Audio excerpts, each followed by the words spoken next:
Est-ce que la caméra elle est droite là? Ouais, elle est droite hein. Bon, on parle jamais de séries d'horreur sur la chaîne.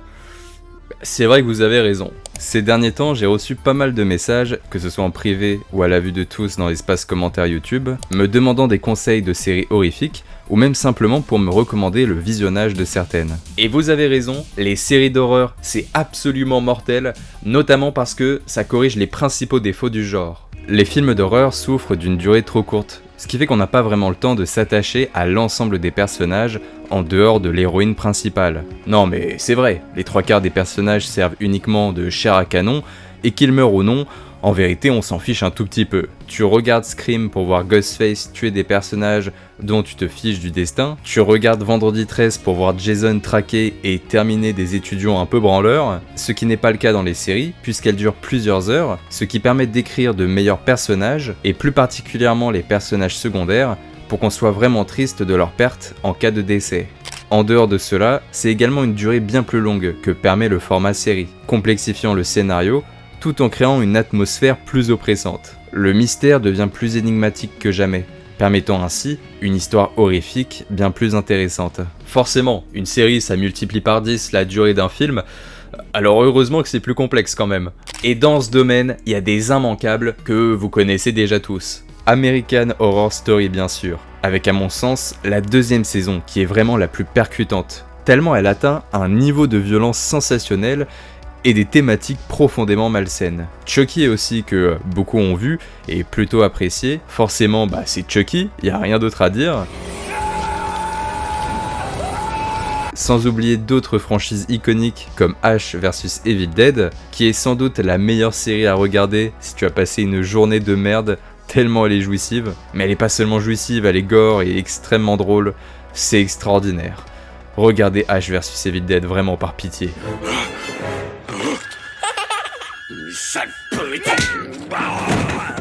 Je pense aussi à The Haunting of Hill House, où les retours sont complètement unanimes, ou des séries qui mélangent l'horreur à d'autres genres bien connus, comme l'horreur et le genre du zombie pour The Walking Dead, ou l'horreur et le fantastique pour le cas de The Stranger Things.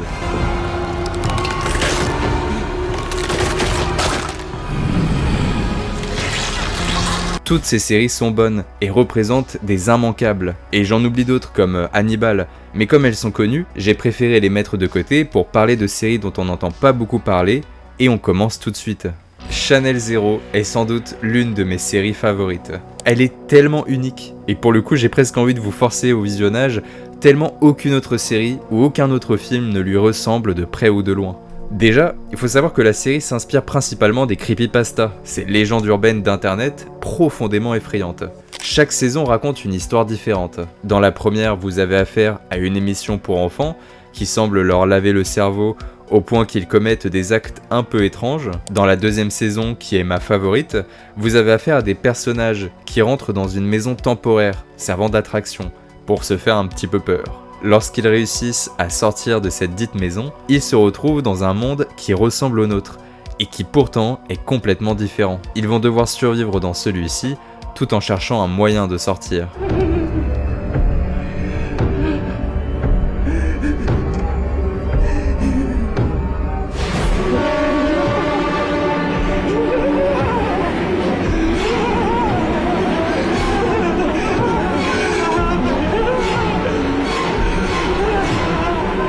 Bref, on dirait pas comme ça, mais c'est une série qui est remarquablement bien écrite, je me fais chier à parler quand même. Et si American Horror Story cherche toujours à être un peu dans la provocation, à être toujours dans cet état d'esprit un peu dégueulasse, un peu dérangeant, ça parle de sexe, c'est vulgaire, c'est vraiment l'horreur un peu brute de décoffrage qui est pas toujours très élégante, et bien à l'inverse, Channel Zero c'est très élégant, c'est l'horreur que j'aime, l'horreur élégante, l'horreur atmosphérique, l'horreur remplie de mystères.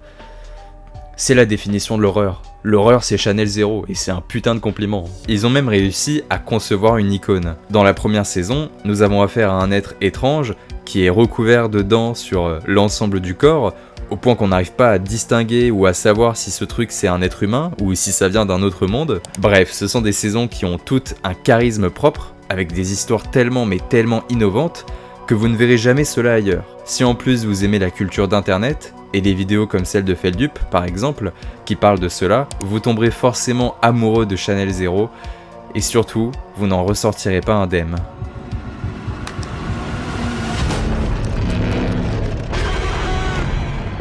Ouais, je sais, on commence fort. Bon allez, passons à notre deuxième série du jour. Pretty Little Liars, Pretty Little Liars Original Sins. Je sais, vous allez vous foutre de ma gueule. Pretty Little Liars est souvent perçu comme une série pour adolescents, où un groupe de filles étudiantes, ou je sais pas quoi, combattent un mec mystérieux qui les harcèle une par une dans une ville où tout le monde cache un secret, avec évidemment des histoires d'amour et de sexe. Ça donne envie d'en savoir plus. Non, mais je respecte. Pretty Little Liars Original Sin s'inspire de la série principale, mais cette fois-ci avec beaucoup plus de violence et surtout d'horreur. C'est un spin-off où l'on s'en contrefiche de voir l'original, et je vous promets que ça ne ressemble pas du tout à des séries comme Les Frères Scott, avec de l'amour à l'eau de rose. Ici on est des vrais bonhommes. Bon ok d'accord, même si ma virilité doit en prendre un sacré coup, et quel coup de grâce, je dois admettre que Pretty Little Liars Original Sin, je suis désolé pour mon accent anglais qui est absolument catastrophique, bah c'est une série qui est absolument incroyable, et j'irai même encore plus loin en vous disant qu'elle est absolument extraordinaire. J'ai plus de virilité. Vous savez, après l'annulation de la série Scream et l'annulation de la série Scream Queens, j'ai été vraiment profondément brisé. J'aime trop les séries où nous avons un groupe de jeunes pas très intelligents qui combattent un tueur en série un peu mystérieux, et Pretty Little Liars Original Sins, c'est clairement la descendante de ce type de production. Le mélange parfait entre Scream et Scream Queens, mais avec plus de sérieux et surtout beaucoup plus de professionnalisme. On est en 1999, une jeune adolescente se suicide le soir du Nouvel An, et en 2019, une mère de famille qui était présente lors de ce précédent drame se suicide dans sa baignoire alors que sa fille est dans une pièce adjacente. Pourquoi il y a eu ces drames, et surtout à autant d'années d'intervalle? Qu'est-ce qui se passe dans cette ville? C'est ce qu'un groupe de lycéennes vont tenter de découvrir, tout en étant harcelés par un personnage mystérieux semblant être un peu dangereux, et dans Pretty Little Liars Original Sin, on constate qu'aucun personnage n'est blanc comme neige, et que chacun doit défendre ses propres intérêts, quitte à commettre des actes moralement discutables. C'est drôle, parfois stressant, et même plutôt gore.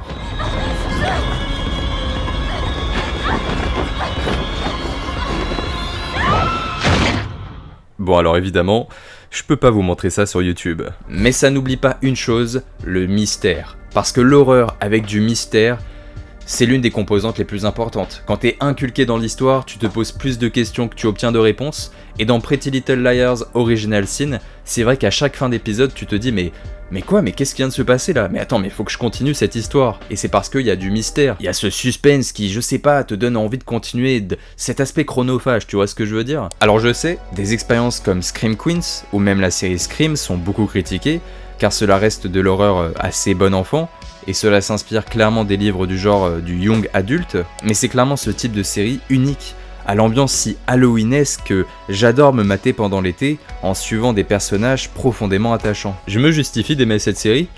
Non. Bon, peut-être un peu. On parlait de quoi déjà? Penny Dreadful. Et autant vous le dire tout de suite, c'est clairement ma série préférée de tous les temps. Déjà parce qu'il y a Eva Green, est-ce que j'ai besoin de me justifier? Eva fucking Green avec Channel Zero, ce sont les deux séries qui, à mon sens, sont les plus qualitatives et qui méritent le plus votre attention. Et puis, il y a Eva Green. Bon ok, j'arrête, mais je vous ai dit à quel point j'étais fan de Penny Dreadful. Dans Penny Dreadful, nous allons suivre un groupe luttant contre des phénomènes extraordinaires, dont je peux pas vraiment vous parler puisque le but de la série est de découvrir le sens de ces phénomènes. Est-ce qu'il y a du paranormal? Est-ce que c'est fantastique? Et à quel point? Enfin, vous avez compris. Ce groupe est composé de Vanessa, une médium, Ethan, un homme rebelle et violent, de Sir Malcolm, qui cherche à retrouver sa fille, et du docteur Victor, l'homme de science cherchant à rendre tout compréhensible scientifiquement parlant. Bref, dans cette aventure, nous sommes plongés dans un Londres profondément gothique, rappelant les rues du jeu Bloodborne. Si vous avez cette référence, sachez qu'on est ensemble. Et le but va être de comprendre contre quoi ils sont confrontés, qu'est-ce qu'ils affrontent, c'est quoi la menace, en sachant que c'est particulièrement violent et surtout mélancolique. C'est l'une des séries les plus tristes au monde, tout en étant suffisamment remplie d'espoir pour ne pas déprimer. À vrai dire, la déprime arrivera lorsque vous aurez terminé tous les épisodes, parce que oui, les 3 saisons clôturent véritablement l'histoire et l'ensemble des arcs narratifs, Et ça, c'est profondément une bonne chose, car les séries bien souvent ne savent pas vraiment comment s'arrêter. Les mythes utilisés sont fantastiques et rappellent clairement les nouvelles de Sherlock Holmes, lorsqu'il était confronté à des phénomènes extraordinaires lui aussi, remettant en cause notre rationalité. Et puis, Eva Green, dedans, nous offre l'une des scènes d'exorcisme les plus terrifiantes et suffocantes qu'il m'ait été donné de voir dans l'ensemble de ma vie. Ouais, rien que ça.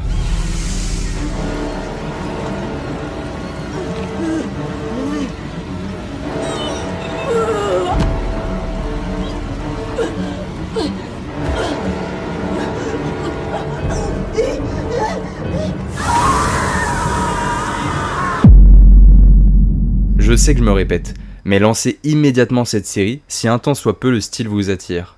Vous ne serez en aucun cas déçu. Attendez, je suis en train de me perdre dans mes notes là. Marianne, une série française que tout le monde a oubliée, alors que pourtant, elle est vraiment extraordinaire. Marianne nous relate l'histoire d'une écrivaine de livres horrifiques à succès, se nommant Emma, qui découvre que les personnages de ses livres prennent vie et terrorisent sa ville de naissance. Elle décide alors d'y retourner et découvre ses parents complètement transformés. En fait non, ils sont complètement malades. Ils se baladent carrément à poil dans la forêt du coin. Rien que pour ça, ça devrait vous motiver à la regarder. Et évidemment, cela a à voir avec le personnage le plus effrayant qu'elle a écrit dans ses livres, la sorcière Marianne. Les 3/4 des plans ont été tournés en Bretagne, c'est là où j'habite, et pour être honnête, à chaque fois que je m'approche des côtes bretonnes, il y a certains moments où je me rappelle certains plans de Marianne, et ça m'explose les fesses de peur. En termes d'immersion, le fait que cela se passe dans des environnements français que l'on connaît tous, amplifie encore plus notre sentiment d'horreur. Cela utilise des choses simples, comme des yeux disproportionnés ou des sourires profondément malsains. Mais bordel, Marianne est l'une des séries les plus efficaces de ce classement. Et le fait que cela parle d'histoires de fiction qui deviennent réelles, avec ce côté où l'écrivaine semble torturée, je sais pas, ce sont des thématiques que personnellement j'adore. Quand la fiction devient réalité. Ma petite Catherine. J'ai Caroline, moi, maman. Tout va bien, oui. Juste. Il faut juste que... Juste. Là. Eh ben voilà. Bon, ça a l'air très cool tout ça, mais où est-ce qu'on en était nous ? The Grudge. Bon alors, je sais que la série The Grudge a fait pas mal parler d'elle, mais plus dans le mauvais sens du terme. Beaucoup voulaient obtenir une série fantastique exploitant les icônes des films, comme la dame aux cheveux longs, noirs et gras, ou encore le petit garçon qui ne fait qu'hurler.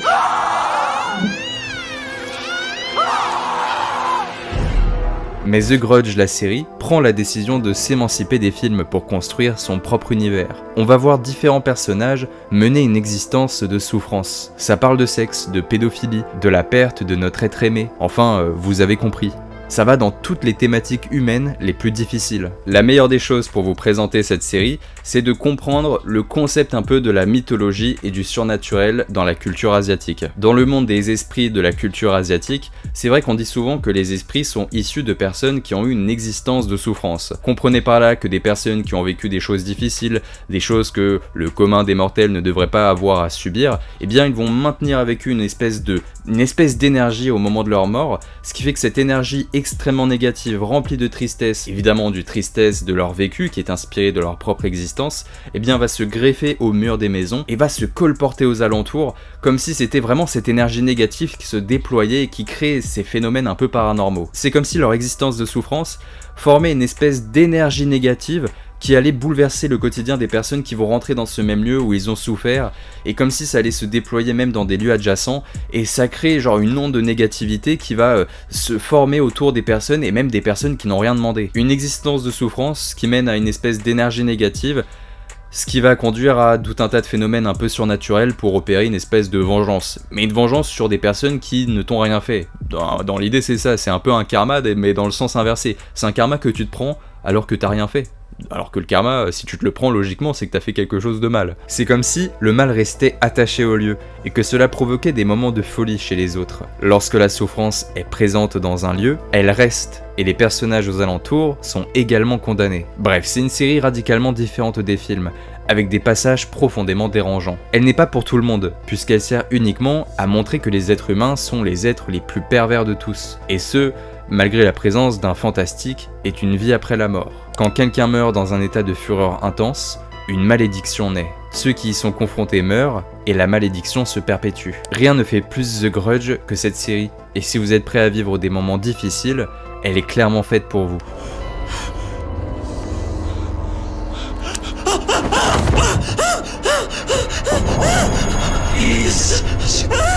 True Detective. Alors je sais, True Detective est une série plus policière que horrifique. Mais tout comme Alien mélange la science-fiction et l'horreur, ou Silent Hill le drame et l'horreur, je n'ai pas peur de vous dire que la première saison de True Detective, c'est clairement une proposition horrifique, tellement elle va loin dans sa présentation de la folie humaine. Au point de nous faire peur. Nous allons suivre une enquête policière, avec les personnages de Rust et de Marty, suite au meurtre d'une prostituée en Louisiane. Et vous allez voir des trucs tellement atroces, à base de pédophilie, de consanguinité, de sexe à foison, et de discussions tellement étranges sur le sens de la vie et de la mort. Je pense que la seule issue convenable, ce serait de refuser ce pourquoi on est programmé. De plus se reproduire, marcher main dans la main vers notre extinction, notre dernière nuit. Frères et sœurs votant ensemble la rupture d'un contrat abusif. Sans déconner, c'est une série qui est profondément difficile à regarder, et il y a même des moments où on se dit « Est-ce que je continue ?» Genre, il y a plein d'épisodes qui se sont terminés et je me suis dit « Mais est-ce que je vais vraiment relancer ? Est-ce que j'ai envie de m'infliger ça ?» Et je sais pas, il y a cette curiosité morbide et parce qu'on apprécie les personnages, on prend quand même malgré tout la télécommande et on lance la suite en se disant « Je suis un peu stupide, je sais que je vais souffrir et pourtant je relance sans cesse les prochains épisodes. » Il y a ce côté un peu malsain qui se déroule au sein même de notre esprit en tant que spectateur. Évidemment, au-delà de ces séquences horrifiques dérangeantes, True Detective n'en oublie pas d'avoir des moments d'action et de tension rondement menés. Les acteurs sont complètement dingues, la réalisation est tout aussi extraordinaire, et surtout l'horreur de certaines scènes est traumatisante. Il y a des passages que vous n'oublierez jamais, tellement ils resteront marqués dans votre mémoire par leur fascinante étrangeté.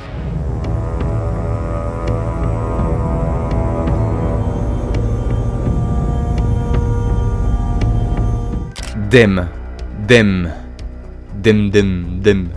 Bon, faut que j'arrête de faire le con 5 minutes. L'histoire que j'ai avec cette série est plutôt drôle, car c'est grâce à vous que je l'ai découverte. Enfin, grâce à vous, grâce à une abonnée que je remercie, qui avait effectivement raison, puisque Dem est bel et bien fantastique.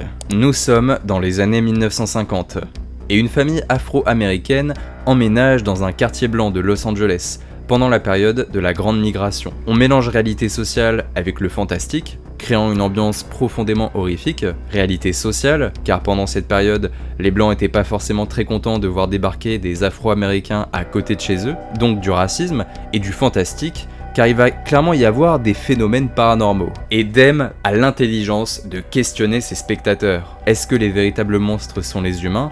Ou est-ce que ce sont les êtres provenant du surnaturel ? C'est profondément intelligent, avec des acteurs attachants et une histoire unique que vous ne verrez mais nulle part ailleurs dans le cinéma horrifique ou même dans l'histoire des séries télévisuelles. Dem, c'est fantastique, mais cela parle d'une réalité tragique que des communautés ont véritablement vécu lors de ces années-là. Des communautés qui sont obligées de partir et qui se retrouvent à cohabiter avec des individus qui ne les apprécient pas, voire pire, qui les détestent, au point de leur faire subir une violence psychologique quotidienne. Qu'est-ce que tu vas faire? Qu'est-ce que tu vas faire?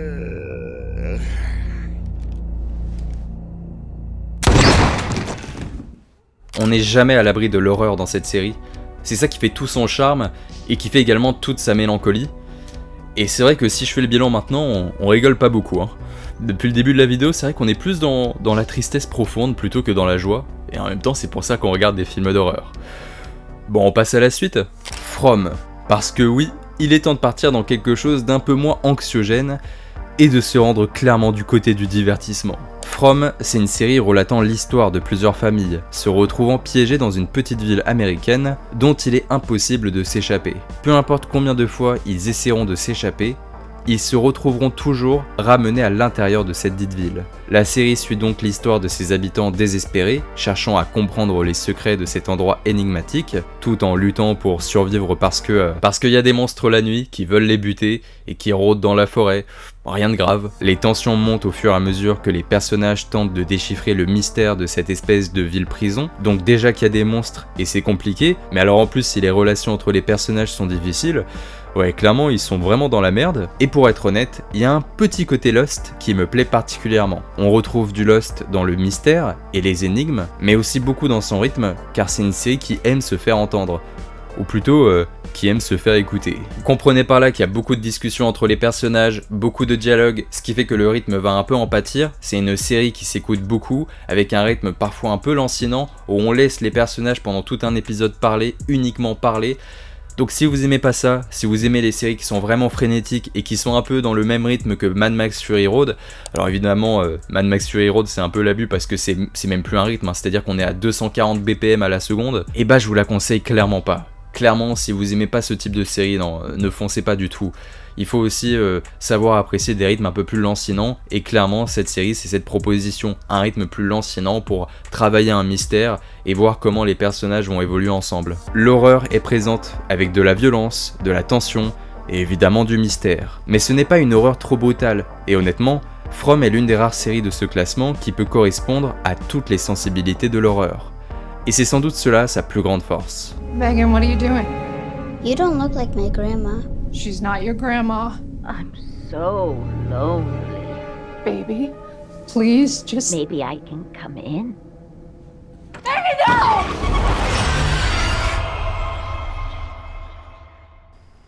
The Terror. Terror. Putain, mon accent anglais est toujours aussi désastreux. Dans The Terror, chaque saison raconte une histoire différente.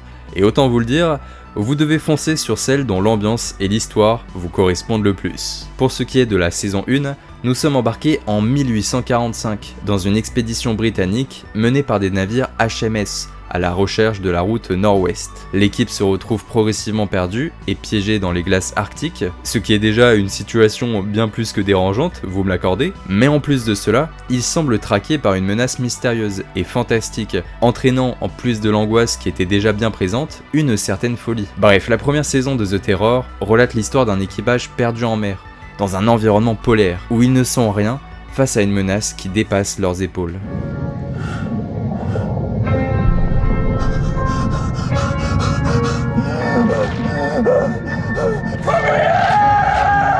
Et la saison 2 est encore plus cool. La saison 2 se déroule pendant la Seconde Guerre mondiale et explore les horreurs vécues par les Américains d'origine japonaise, internés dans des camps aux États-Unis. Vous l'aurez compris, cela mélange les réalités sociales et raciales de la guerre et de ce qui s'est véritablement passé avec le folklore fantastique japonais sur la présence de Yurei, des esprits vengeurs absolument terrifiants. The Terror est donc une série mélangeant réalité historique avec un fantastique bouleversant l'histoire et la destinée de nos personnages.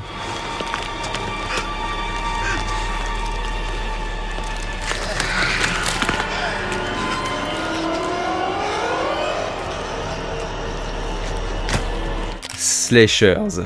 Je ne pouvais pas finir cette vidéo sans vous parler de cette série. Sûrement l'une des séries les plus connues de l'ensemble de ce classement, et pour être honnête, bon nombre d'entre vous l'ont déjà vu, mais je dois vous dire que si c'est pas votre cas, et que vous n'avez jamais vu une seule saison de cette série, vous devez vous y plonger. Parce que Slashers, ça reprend les codes du genre qui portent le nom de la série, le slasher, c'est plutôt logique, un tueur masqué, des personnages qui doivent le démasquer, c'est un peu Scooby-Doo mais pour les adultes. Si la première saison aborde l'histoire assez classique d'une petite ville isolée, rappelant clairement Woodsboro de Scream, devant faire face à un tueur masqué plutôt choupinou, qui tue des individus en mettant en scène leur corps pour rappeler la religion chrétienne et les 7 péchés capitaux, c'est vraiment la saison 2 qui m'a fait comprendre à quel point cette série est bonne. Nous allons suivre un groupe d'individus se réunissant dans un camp isolé en montagne, contrôlé par des hippies qui font sûrement tous l'amour entre eux, avant qu'un mystérieux tueur les traque.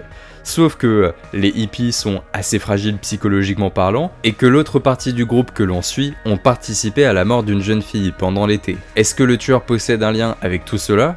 Ou est-ce que c'est simplement le fruit du hasard ? Dans ce camp isolé, où la neige et l'isolement règnent, une atmosphère profondément envoûtante se développe, avant que le tueur n'intervienne.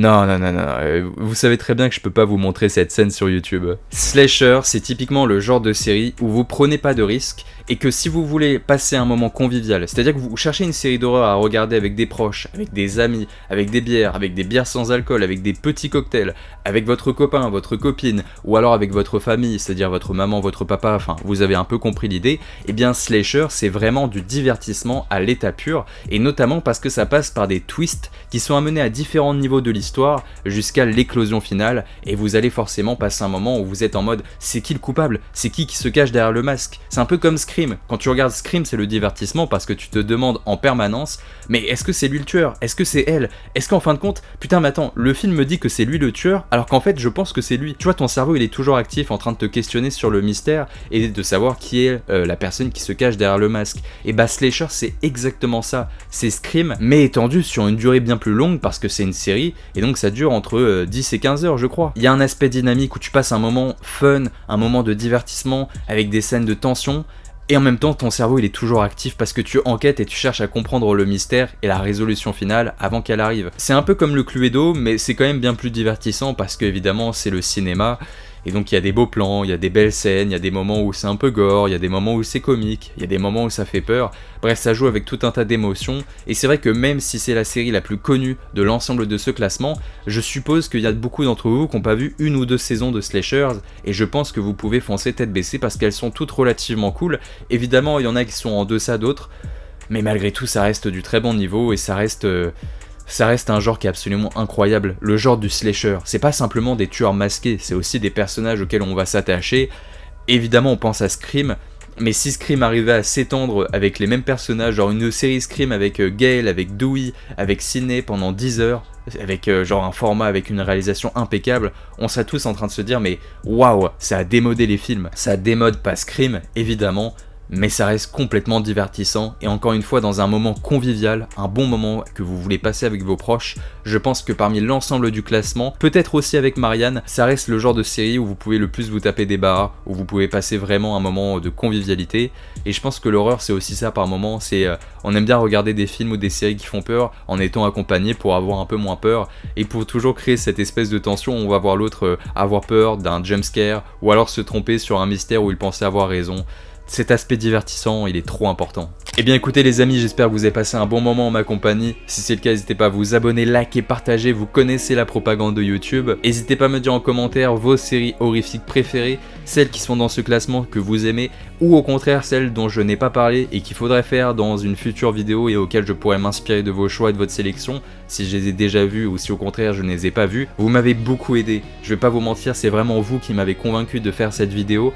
Je parle évidemment de séries que j'ai vues, il y a des séries que vous m'avez conseillées et dont je suis foncé sur le visionnage, et donc n'hésitez pas à me le dire, parce que lorsque vous me donnez des choix, lorsque vous me parlez de certains films d'horreur ou de certaines séries que je n'ai pas vues, mais même en dehors du cinéma aussi, de livres, des livres horrifiques, et bah je fonce dedans parce que j'aime trop cette culture et que c'est un partage. Moi je fais des vidéos, mais vous êtes tout autant actifs et c'est ça la chose la plus belle de cette communauté, de ce monde de l'horreur. Bref, c'était Méromain, je vous fais de gros bisous à la prochaine, vous connaissez la propagande, likez, partagez, enfin bref. Mouah, prenez soin de vous. J'ai oublié ma phrase fétiche, je vous fais un gros bisou sur la fesse gauche et sur la fesse droite, et je laisse l'arrêt des fesses pour la personne qui partage ou partagera votre vie à l'avenir. C'était Méromain, de gros bisous. Mouah, ciao bene les amis.